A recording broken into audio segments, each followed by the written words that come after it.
Alors bonjour Éric Zemmour, merci de répondre aux questions de TV Liberté. Vous l'avez expliqué à plusieurs reprises déjà avec vos autres ouvrages. On est un peu à l'époque des 3D, la déconstruction, la dérision et la destruction, absolument. Pour autant, chaque fois, vos livres se vendent toujours plus. Comment expliquez-vous cette dichotomie quelque part de la situation ? Toujours plus, vous êtes gentil. On n'est qu'au début. Pour faire toujours plus que le suicide à 500 000 exemplaires, je vais avoir du mal. Mais c'est lié au contraire.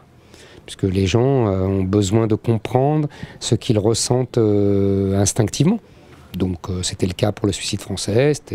Et donc aujourd'hui, si vous voulez, là je vais encore plus loin dans l'approfondissement de l'analyse, puisque au lieu de remonter aux 40 dernières années comme je le faisais, je remonte aux 1500 ans de l'histoire de France. Et j'essaye de trouver les fils rouges de cette histoire, les linéaments de ce que nous connaissons aujourd'hui. Si vous voulez, pour comprendre ce qui se passe aujourd'hui, j'applique la formule de Tocqueville qui disait quand le passé n'éclaire plus l'avenir, nous sommes dans les ténèbres. Donc comme je pense que nous avons, comme vous l'avez très bien dit, les 3D, donc des élites qui veulent absolument que nous soyons dans les ténèbres et qui veulent absolument que nous ne comprenions plus rien à ce qui nous arrive. Et donc pour cela, ont décidé d'engager une guerre de l'histoire, c'est-à-dire que l'histoire doit être réécrite en fonction de nos critères idéologiques et moraux d'aujourd'hui. Donc moi, j'essaye justement de mener cette guerre de l'histoire, de les affronter sur ce terrain et d'expliquer ce qu'a été vraiment la réalité de l'histoire de France, sans tenir compte de notre idéologie d'aujourd'hui et notre morale d'aujourd'hui. Et je crois que ça permet, en tout cas c'est l'ambition que j'ai, d'éclairer les gens sur ce qu'ils ont été et ce qu'ils sont et ce qu'ils peuvent devenir. Finalement, c'est assez étonnant puisqu'on peut considérer que la culture a toujours été généralement plutôt du côté des élites. Or, on se rend compte aujourd'hui une forme de résurgence, de besoin d'histoire, de besoin de culture plutôt au fil du peuple, alors que justement les élites se délitent au niveau culturel. Oui, vous avez raison, c'est une analyse intéressante qui d'ailleurs ressemble un peu, là vous me faites penser à quelque chose, puisque je vois beaucoup de correspondances et d'effets de miroir entre le passé et aujourd'hui, et là vous m'en rajoutez un qui est assez intéressant que je n'avais pas vu, qui ressemble beaucoup à l'aristocratie du XVIIIe siècle. C'est-à-dire que l'aristocratie du XVIIIe siècle méprisait la culture, méprisait le savoir, et que la bourgeoisie montante, elle, au contraire, voltairienne, si vous voulez, était férue de textes, etc. Et on verra, au XIXe siècle, ça va prendre une proportion encore plus grande. Mais vous avez tout à fait raison. On vit aujourd'hui avec une espèce d'aristocratie de plus en plus inculte, comme au XVIIIe siècle. Et effectivement, je vous félicite de cette analyse. Et on a... alors, je dirais, le besoin dans le peuple, il a toujours existé. Moi, je viens de classe populaire, vraiment, et les gens chez moi adoraient l'histoire, ils adoraient la politique, ils voulaient comprendre la politique par l'histoire, et tous les gens de la génération de mes parents et de mes grands-parents étaient comme ça. Donc ça, c'était les classes populaires, elles ont toujours été comme ça. Et d'ailleurs, il n'est pas innocent si, vous savez, les ouvriers et les employés votaient Mitterrand en 81. C'est pas un hasard. Parce que ce type avait une vraie culture historique et littéraire, à l'ancienne. Pas du tout une culture technocratique, économique, il ne comprenait rien. Et c'est les classes populaires qui votaient pour lui à l'époque. Hein. Les classes populaires aujourd'hui ne votent plus à gauche, mais à l'époque, elles votaient à gauche. Donc, vous voyez, ça a toujours existé. Mais effectivement, nous avons des élites qui, comme ça s'est passé à de multiples reprises dans l'histoire, ce que j'explique dans mon livre, ont décidé d'abandonner la France sur l'autel de leurs convictions universalistes. Ça a déjà existé, sauf qu'à chaque fois, il y a eu un grain de sable qui était en général royal, en général le pouvoir, le roi, qui a contrecarré cette option des élites. Mais je le montre dans le chapitre sur Jeanne d'Arc et l'évêque Cochon. L'évêque Cochon, c'est un technocrate d'aujourd'hui. C'est pas du tout un imbécile, c'est un lettré, c'est pas du tout un type méprisable humainement. Simplement, il a compris quelque chose, c'est que il faut la paix, et pour avoir la paix, il faut l'union des Anglais et des Français sous la monarchie anglaise, quitte à sacrifier la France. Et c'est une bergère qui lui dit « mais non, je ne suis pas d'accord avec toi ». Et il méprise la bergère, qui ne sait même pas lire et écrire. Mais nous sommes exactement dans la situation d'aujourd'hui. Nous avons des élites technocratiques, judiciaires, économiques, patronales, politiques, médiatiques, qui disent au peuple français, mais vous comprenez vraiment rien, mes pauvres, vous êtes analphabètes, quoi. Vous comprenez pas que le monde aujourd'hui, c'est le mélange, le métissage, les frontières ouvertes, etc. C'est la même discussion, alors qu'on est en 1420 et qu'on est en 2018. Vous voyez ? Et d'ailleurs, il y a une phrase que j'ai retrouvée il n'y a pas longtemps du grand René Girard, vous savez, dans son dernier livre, Achevé Clausewitz, qui dit à un moment, il nous faut entrer dans une épreuve du temps où nous serons plus près de Charles Martel et des croisades que de la Révolution française et de l'industrialisation du Second Empire. Alors justement, ça amène ma troisième question. Comment vous avez-vous choisi de revenir sur l'histoire au travers des grands noms qui ont fait cette histoire?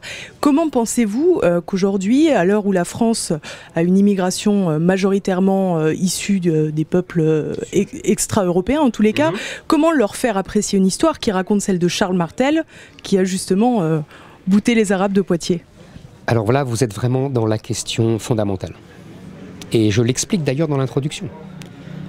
Je cite André Suarez, qui était un grand écrivain des années 20-30, qui était d'origine italienne, juif d'Italie, de Livourne, qui est venu en France, et dans lequel j'explique dans l'introduction, je me suis beaucoup reconnu en le découvrant. D'abord parce qu'il écrit une langue magnifique, il est tellement admirateur de Pascal qu'il finit par écrire comme lui, c'est absolument magnifique, et il est complètement oublié aujourd'hui, injustement.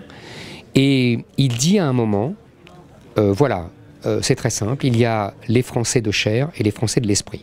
Alors les Français de chair, ils sont là depuis des siècles, ils étaient à telle bataille, à tel événement, etc. Ils sont là, et c'est les Français de chair. Et il y a les Français de l'esprit qui viennent d'ailleurs, et il dit, les Français de l'esprit doivent s'approprier l'histoire des Français de chair et la culture des Français de chair, y compris si ça va à l'encontre de leurs propres racines. Et quand j'ai lu ça, j'ai bien compris quelque chose, c'est-à-dire moi-même, mes ancêtres ont été colonisés par la France et en tant que tribu berbère, ils ont résisté à la France. Et pourtant, après, quand ils ont été colonisés par la France, ils sont allés vers la France, ils ont mis leurs enfants à l'école française, ils étaient heureux d'avoir la nationalité française et ils se sont appropriés cette histoire. Vous voyez, les Français de chair, les Français de l'esprit. Donc, pourquoi je vous raconte ça?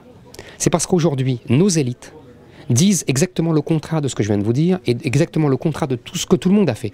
Quand les immigrés italiens sont venus en France, il y avait eu des conflits entre la France et l'Italie. Ils auraient pu dire, mais moi, ton François Ier, il nous a attaqués. Mais moi, ton Charles XII, il nous a attaqués. Mais toi, ton Bonaparte, il nous a attaqués. Vous comprenez? Ils l'ont jamais fait. Et quand ils l'ont fait, ils repartaient en Italie. Parce que ça a existé, personne ne le dit plus aujourd'hui. Donc, si vous voulez, aujourd'hui, on a des élites qui nous disent c'est fini, cette histoire-là, c'est colonial. Donc il faut laisser, au contraire, on va vous réinventer une histoire pour dire que Charles Martel n'a aucune importance. Pour permettre aux enfants de l'immigration arabo-musulmane de dire ah bah oui, on est français. C'est-à-dire qu'on détruit, on efface la réalité de l'histoire de France pour raconter une autre histoire qui corresponde à la population nouvelle. C'est le grand effacement pour corroborer le grand remplacement. C'est absolument magnifique. Le travail est magnifique. Vous avez vu mardi soir à la télévision, c'est ça. Sur France 2, il y a tout un film pour prouver que la France a été forgée par les immigrés arabo-musulmans et africains. Avec un grand chef Sioux qui a béni tout ça et qui s'appelle le général de Gaulle. Quand on sait ce que pensait le général de Gaulle, c'est comique. Donc si vous voulez, vous voyez, la propagande, elle marche à plein. Et la propagande, elle est historique. C'est-à-dire que c'est toujours comme ça en France. C'est une guerre de l'histoire. Vous comprenez? Et c'est pour ça que mon livre ne passe pas. Et c'est pour ça que je suis aussi attaqué. Il faut aller derrière les polémiques. Donc c'est un enjeu majeur. Pendant des décennies, les immigrés ont dit on s'approprie ton histoire, toi, Français, et on devient comme toi. Et on adopte tes combats, même quand c'était contre nos ancêtres. Aujourd'hui, c'est l'inverse. On a des immigrés qui disent tes combats, ce ne sont pas les miens, et en plus, tu m'as fait du mal, donc tu dois payer. Et on a des élites qui disent à ces gens-là, mais vous avez tout à fait raison, contre le peuple français. C'est ça l'enjeu. si on prend un peu de recul, le mécanisme qui consiste à expliquer qu'il faut donner un prénom français issu du calendrier à des Français d'origine étrangère, est-ce que finalement ça ne sert pas toute cette élite qui veut procéder à ce grand effacement pour que l'immigration existe, mais qu'elle ne se voit plus, ou du moins le moins possible administrativement parlant? Vous n'avez pas tort, mais parce que vous êtes... Non mais je comprends votre point de vue, mais parce que vous êtes d'une autre génération que moi. Vous êtes dans une logique, ça y est, de la post-assimilation.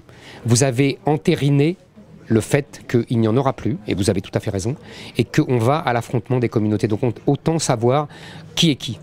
Moi, vous voyez, je suis plus ingénu que vous, et contrairement à ce qu'on croit, moins belliqueux que vous, c'est que... non mais je pensais, parce que vous avez compris que je suis d'accord avec vous. Il y a des cohabitations heureuses, non. Non, il faut un pouvoir de faire. Il y a des cohabitations heureuses, vous voulez dire de cultures différentes? Oui, quand il y a un pouvoir de faire. Dès que le pouvoir affaiblit, c'est la guerre. C'est l'Empire austro-hongrois, c'est la Yougoslavie. Non, oui, la Yougoslavie, regardez, c'est très simple. La Yougoslavie, tant qu'il y a Tito, tout va bien, parce que c'est un dictateur. Dès qu'il meurt, ils se mettent sur la gueule. C'est ça la cohabitation heureuse. C'est quand il y a un dictateur. Donc on va vers ça. On va vers l'affrontement des communautés ou alors un pouvoir dictatorial pour tenir tout le monde. Donc si vous voulez, moi j'essayais d'éviter justement ça avec mes prénoms français. Vous avez raison, parce que je pense qu'en donnant un prénom, on affecte un destin à son enfant. Et que donc en appelant d'un prénom français, on lui donne un destin français. En appelant un prénom de là où on vient, eh ben, ça veut dire qu'on veut continuer à vivre comme on vivait là-bas, ici. Ça change tout. Merci beaucoup.